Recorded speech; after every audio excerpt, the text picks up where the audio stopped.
Hello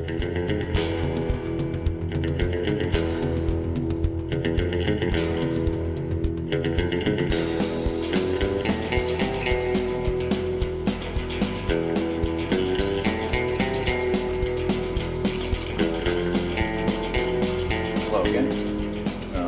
What I'm going to be doing here is outlining a little project that I'm going to do a video about, obviously. And what it is that I'm going to be making that into a knife with a handle, because at the moment it doesn't have a handle. I'll give you a bit of a background to this knife. Back in the day when I was in the military, I was looking for a knife that I wanted to carry in the field, an EDC knife, and I can't even, it was so long ago that I can't even remember where I bought it. It might have been just at a disposal store, Army Navy disposal store, I think, if I remember rightly.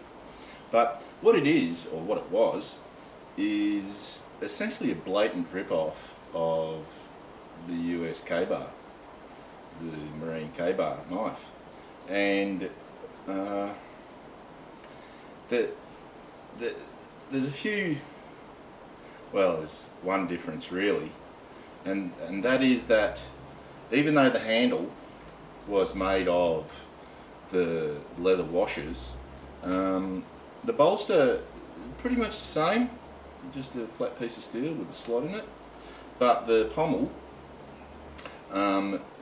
was not your classic Ka Bar pommel with that's pinned through the actual pommel, and it would go on there, and there'd be a pinhole where the pin would go in through the pommel, and the corresponding hole in the end of the tan, and it would go through both and hold the pommel and all the leather washers on. Now with this knife, how it worked was that all the handle material went on, the leather, and then the pommel went on, and that was obviously pressed down, and then it was essentially just peened, well it was just peened over to keep it in place. And it worked pretty well. It did loosen up a bit after a while because the leather shrunk, and yeah, the pommel was a bit loose, and because the whole handle then was loose, the bolster was loose as well. But this is not a Ka Bar. Like I said, it's a blatant rip-off of a Ka Bar. And who it was made by, I'll tell you who it was made by. An Australian sold design product. It was made in Japan, and it was made for a company called Shelham Australia. Now, and that stands for Sheldon and Hammond. That company still exists. They still do sell knives, but they also sell kitchenware, kitchen utensils, that sort of thing. And I did quite an extensive search, and I could not find any reference to this knife at all, like nothing. I tried to go on the Sheldon and Hammond website, but their website is really secure, and you have to be able to download images, you have to ring them. You have to start an account, then call them, and obviously ask for permission to have a look at their pictures, which is really bizarre. But anyway, so it's got Shelham Australia 4120. I'm assuming that 4120 is the model number. Now I have, gone to great lengths to find a picture of this, and it's nowhere. But as you can see, it exists. Now my suspicion is that Ka Bar in the United States might have got wind of these guys doing a cheap copy of their knife, and they might have said to them, hey, get rid of it or we'll sue you.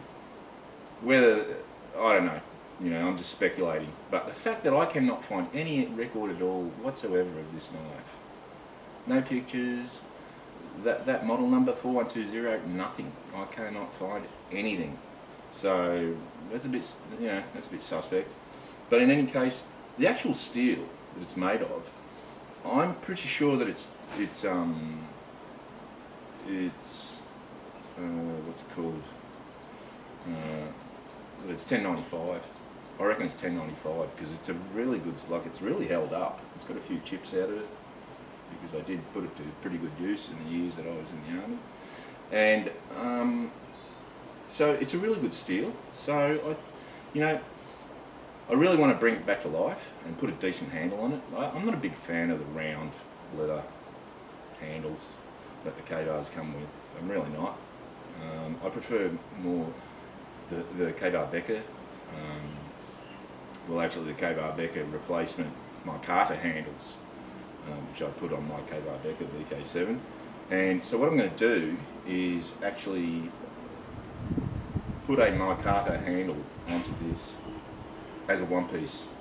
I'll drill a couple of holes, or two, or maybe three holes, and then squash the micarta into it in a jig, and then just grind off the excess.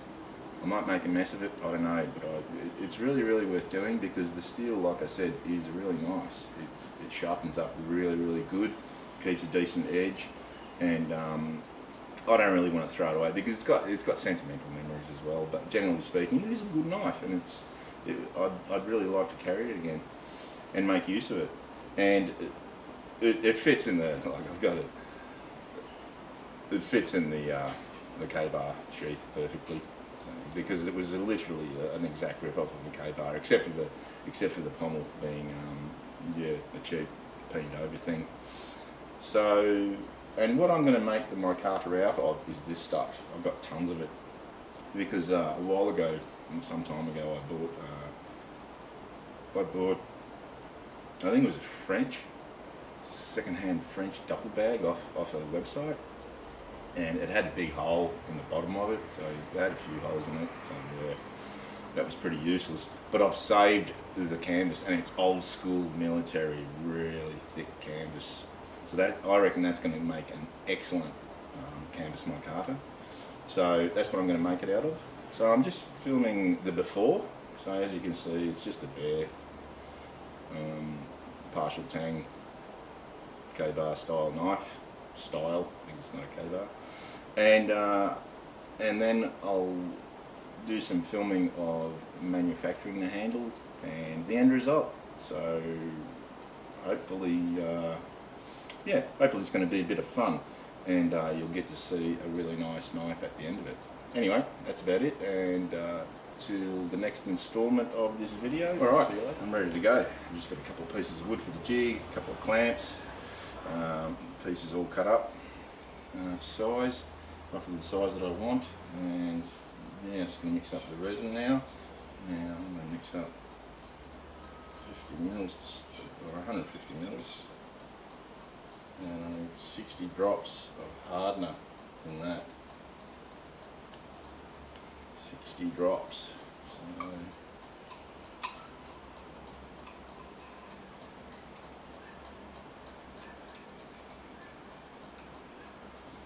that's interesting stuff. I'll put that lid back on. So I'll start off with 150 mils, and then I'll get the hardener. Now, this is stuff it comes in a dropper. I'll pull that out of there. Put it in there. Let's see. Ah, damn. See that? Does that suck or what? Damn it. I never know when something's going to happen. Come on. Get out.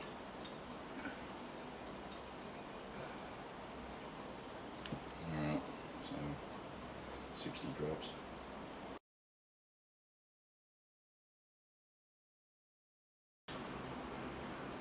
Rightio, so that's about 60 drops. I think it's really going to matter if I get it out by a few drops.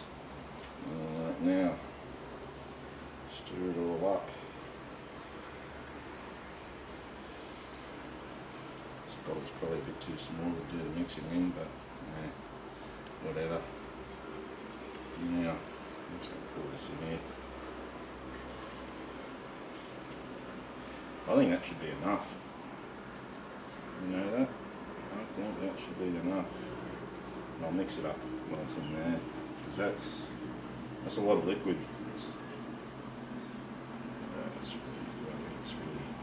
syrup.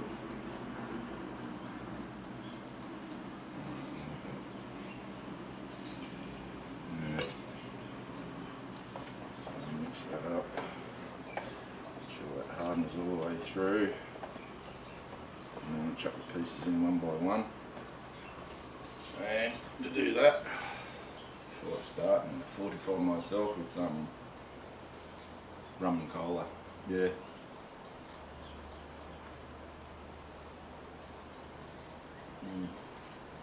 Not much of a rum drinker though. Yeah.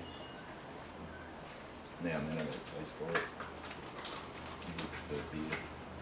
Oh, these guys feel good. Oh. Okay. Here we go. Fun begins. I hope there's enough here. I don't know. We'll soon find out. I'll just like that. I might just put that lid down. And then the air doesn't get to it. Slightly down anyway. Alright. Now, here we go. I'm going to start doing this. Unreal. Need that. Alright.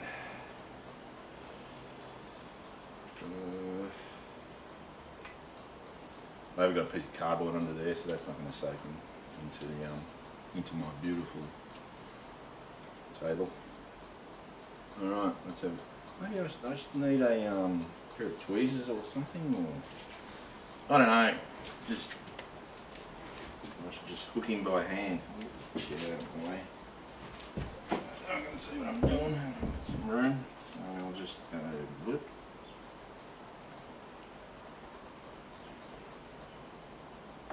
Maybe cover it.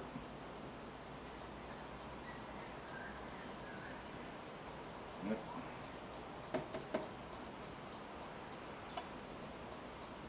Just wipe it off.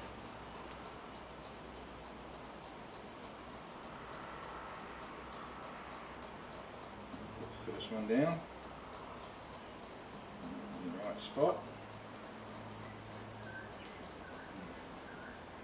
Next piece.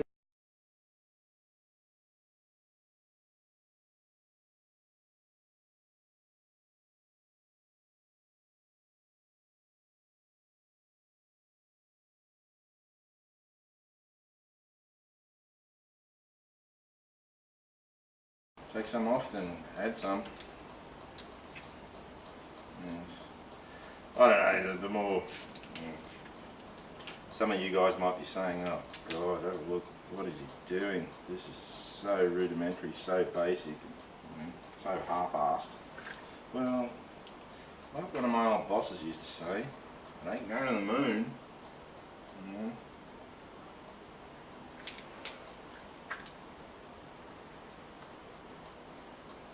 If I do screw it up, it's not going to be that hard to take it off.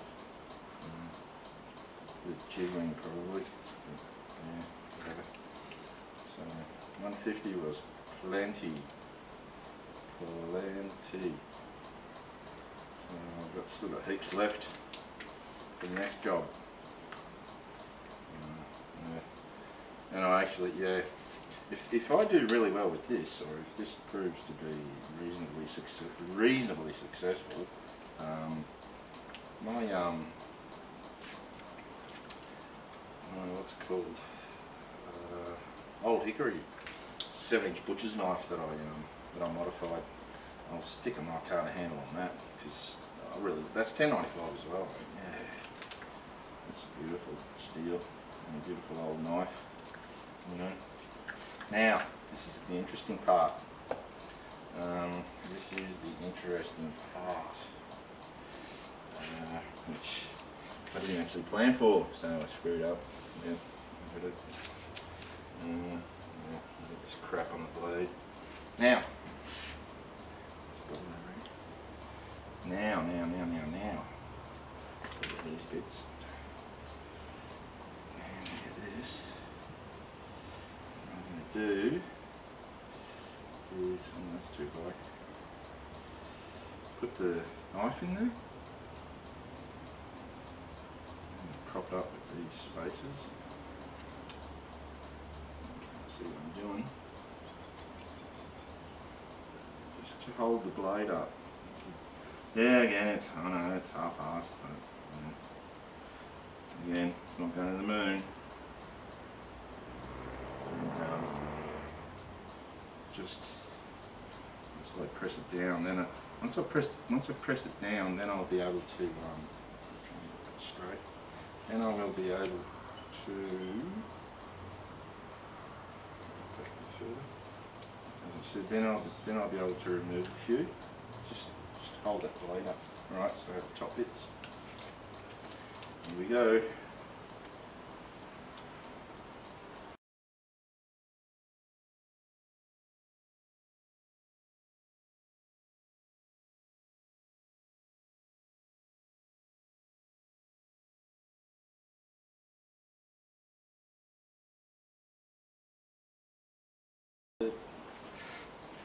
The style of handle that I want to make is actually like the BK7. I reckon that's a good style of handle.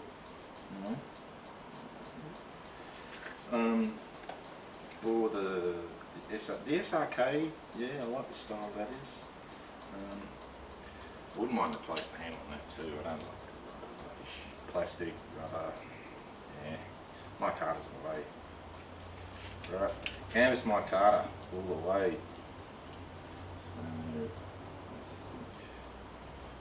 I'm just about done, and get rid of that. Now, the tricky part. The tricky part now. So, the tricky part now is.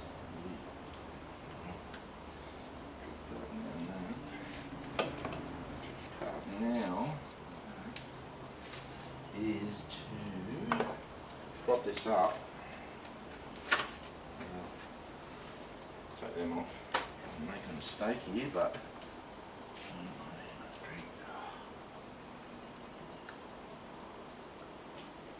this is hard work. So.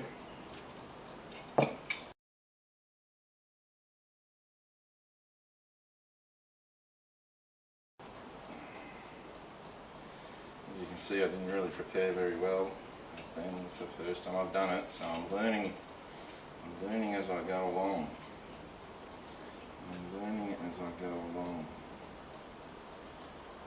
And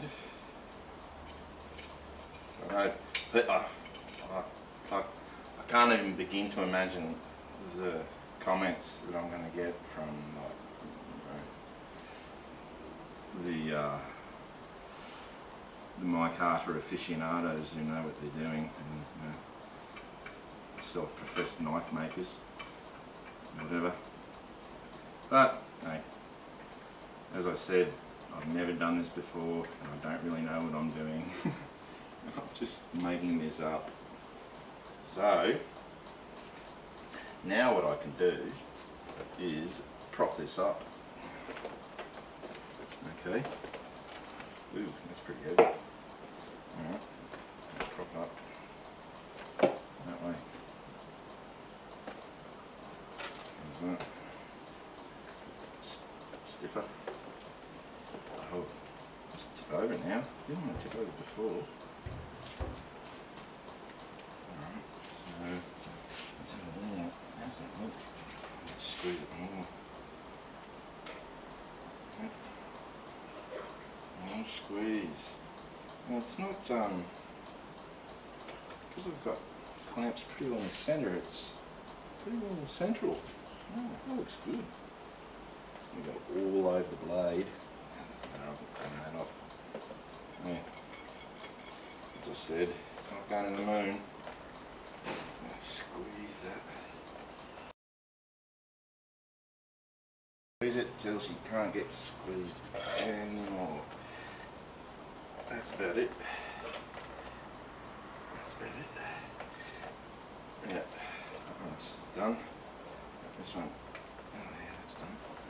It's round, square, so I can put that under there. And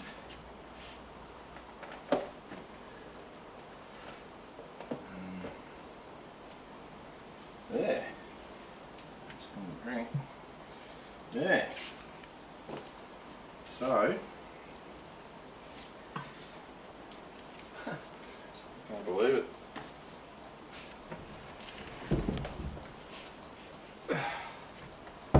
So, there you go. That's what we're talking about. That's just a sacrificial rag I've got under there. I don't really care about that. All I've got to do is make sure that that doesn't tip over. So what I'm going to do is that I'm going to apply a clamp on this side down here just to balance it.